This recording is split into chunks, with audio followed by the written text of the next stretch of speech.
వెనుజులాపై America దాడి చేసింది.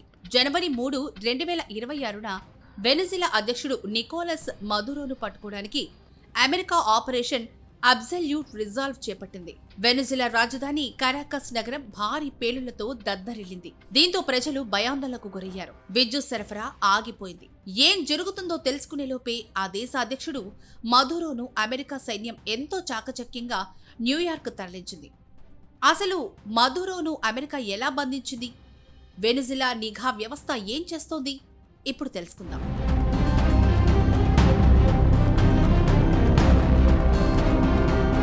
కేవలం ఒకే రోజులో జరిగిన దాడి కాదు ఇది. దాని వెనక నెలల తరబడి సిఐఏ, ఎన్ఎస్ఏ, ఎఫ్బిఐ వంటి సంస్థలు చాలా గ్రౌండ్ వర్క్ చేశాయి. అమెరికా నిఘా సంస్థలు మదురో డైలీ లైఫ్ని చాలా నిశితంగా గమనించాయి.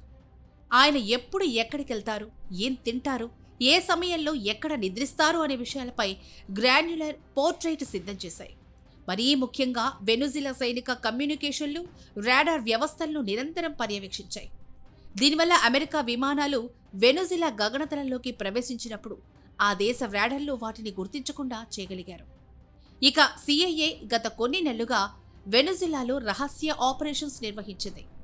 మదురో భద్రతా వలయంలోని కొందరు వ్యక్తుల నుంచి సమాచారం సేకరించడం లేదా వారిని తమ వైపు తిప్పుకోవడం వంటివి చేశారని వార్తలొచ్చాయి. అలా అన్ని అమెరికా భద్రతా బలగాల చేతుల్లోకి వెళ్లాకే ఆపరేషన్ స్టార్ట్ అయింది.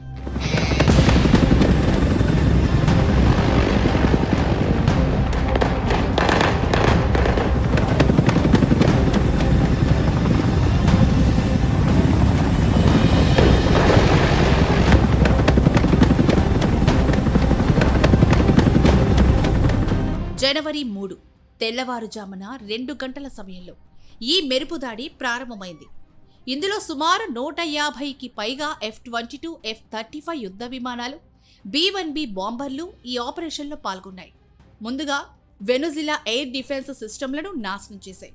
ఆ తర్వాత సైబర్ కమాండ్ సహాయంతో కరాకస్ నగరంలో విద్యుత్ వ్యవస్థను నిలిపేసి చీకటిని సృష్టించాయి. తద్వారా వెనుజులా సైన్యం అయోమయానికి గురైంది. ఇక అప్పుడు ఎంట్రీ ఇచ్చింది అమెరికా డెల్టా ఫోర్స్. అమెరికా ఆర్మీకి చెందిన అత్యంత శక్తివంతమైన టీంలలో డెల్టా ఫోర్స్ ఒకటి. వారు రంగంలోకి దిగారంటే ఎంతటి సైనిక ఆపరేషన్ అయినా సరే విజయవంతంగా పూర్తి కావాల్సిందే. డెల్టా ఫోర్స్ హెలికాప్టర్ల ద్వారా మదురో నివసిస్తున్న సైనిక స్థావరంపై నేరుగా దాడి చేసింది. 30 నిమిషాల్లోపే మదురో, ఆయన భార్య సిలియా ఫోర్స్ను బంధించి విమానంలో అమెరికాకు తరలించారు. ఈ మొత్తం ఆపరేషన్ను అమెరికా అధ్యక్షుడు ట్రంప్ వైట్ హౌస్ నుంచి లైవ్లో ఒక టీవీ షో లాగా చూడడం గమనార్హం.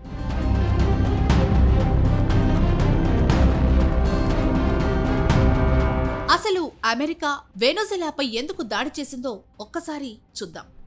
వెనుజులా ప్రభుత్వం స్వయంగా డ్రగ్స్ స్మగ్లింగ్ను ప్రోత్సహిస్తోందని, అధ్యక్షుడు Maduro Cartel of the Sons అనే డ్రగ్ మాఫియాకు నాయకత్వం వహిస్తున్నారని అమెరికా మొదటి నుంచి ఆరోపిస్తూనే ఉంది.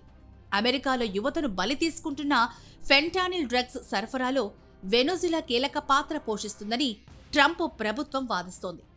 అందుకే ఆపరేషన్ అబ్సల్యూట్ రిజాల్వ్ ద్వారా మదురోను బంధించినట్టు చెప్తున్నారు. అయితే దీనికే వెనుజులాపై అమెరికా దాడి చేసిందా అంటే కాదని విశ్లేషకులు చెప్తున్నారు. దీని వెనక మరో భారీ స్కెచ్ ఉందని అంటున్నారు.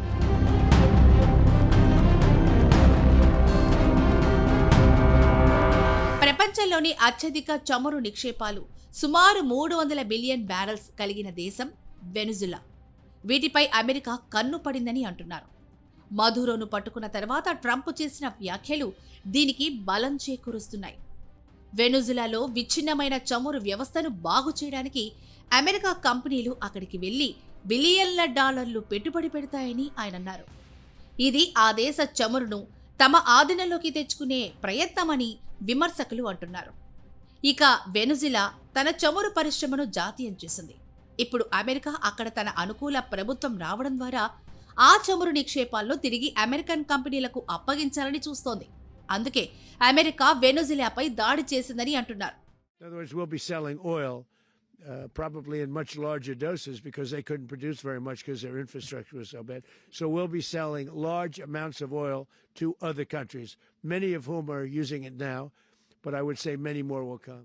ఇక వీటితో పాటు అమెరికా, లాటిన్ అమెరికాలో రష్యా, చైనాల ప్రాబల్యాన్ని సహించలేకపోతోంది.